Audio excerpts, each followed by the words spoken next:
The views and opinions expressed by the host and guests are solely their own and do not necessarily reflect the views, policies, or positions of this television station, its management, or its affiliated network. The station and its affiliates assume no responsibility or liability for the opinions expressed or the content discussed during this program.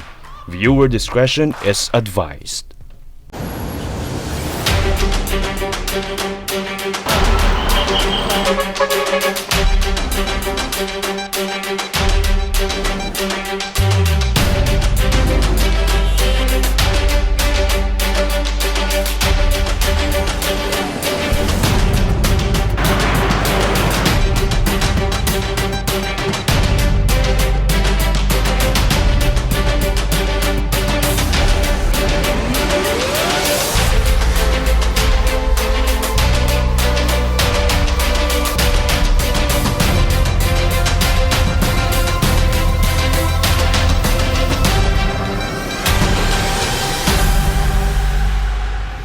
Face the nation.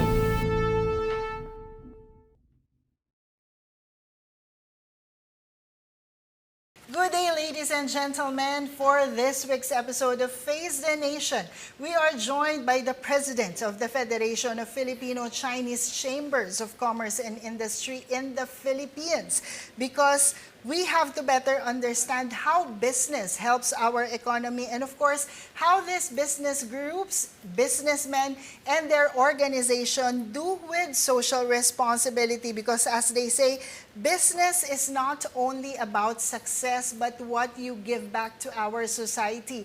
And with FFCCCI's motto of business excellence with social responsibility, let's meet our guest, Dugong Chino, Pusong Pinoy, the President of FFCCCII, Mr. Victor Lim. Good day, sir.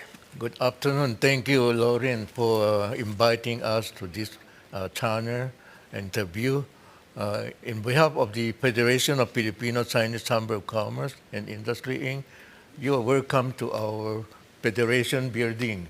Have some discussion with your important matter. Yes. Sir, you know, a federation, as they say, is already celebrated last year its 70th anniversary.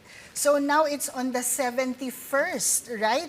So Yes. Here in your building, this is the Federation building where we are having the interview now. And if you go around, of course, the Federation received a lot of awards. And Yes, some of yes. these awards also are tokens given to the Federation because of their social responsibility for the whole Philippines. But before we go to the Federation, let's get to know you first, sir, more. Because, of course, you are the president now of the Federation. But before you were the president, you were already the vice president. And what Yeah. were you having? Because, you know, Federation has a lot of chambers in it. There's also a lot of vice presidents with each group. So you were the vice president Yes, before. yes. Actually, I was born in Philippines way back 1948. I studied St. Stephen High School in my college at UST, BS Chemical Engineering. I joined the Federation in the very early age, around 40 years old. I've been with Federation for 30 years already. So I know a lot of in and out about the Federation.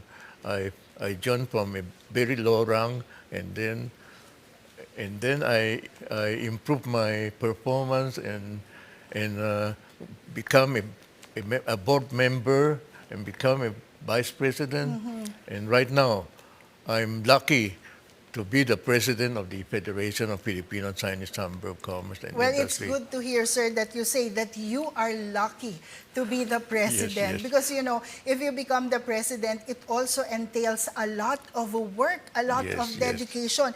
You are also the president and CEO of Veco Paper Corporation and Everwell Traders and Development Corporation. This is your core business, sir, right? Yes, yes. But you took up BS Chemical Engineering in Yes. college. Yes. So do you still get to practice what you studied in college, or you're really just you're already the full-blooded businessman that you are right now? Actually, I did not practice anymore the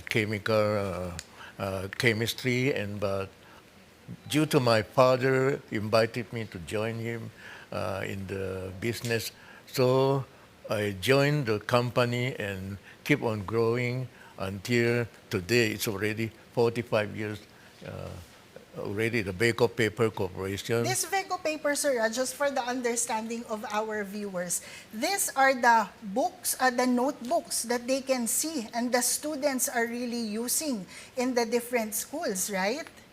Yes, we are producing a quality notebook distributed nationwide. Right now, we also serving the Department of Education on the publishing of the textbook, supplying to DepEd also. So that is the business of the FFCCCCII president. But you've said, of course, you started just as a member of the federation, Yes. and then you became a board of director, and then you became the vice president, and now we are here honored to be with you because you are already the president. On the second part of our program, we will be discussing the priority programs and activities of the new president for his term as the president of FFCCCI, because as he said, he is very lucky.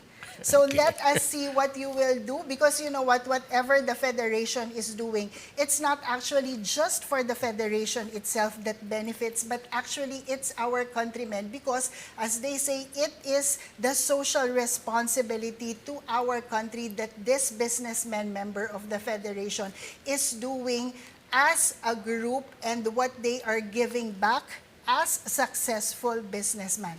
All of those when Face the Nation returns. Face the Nation.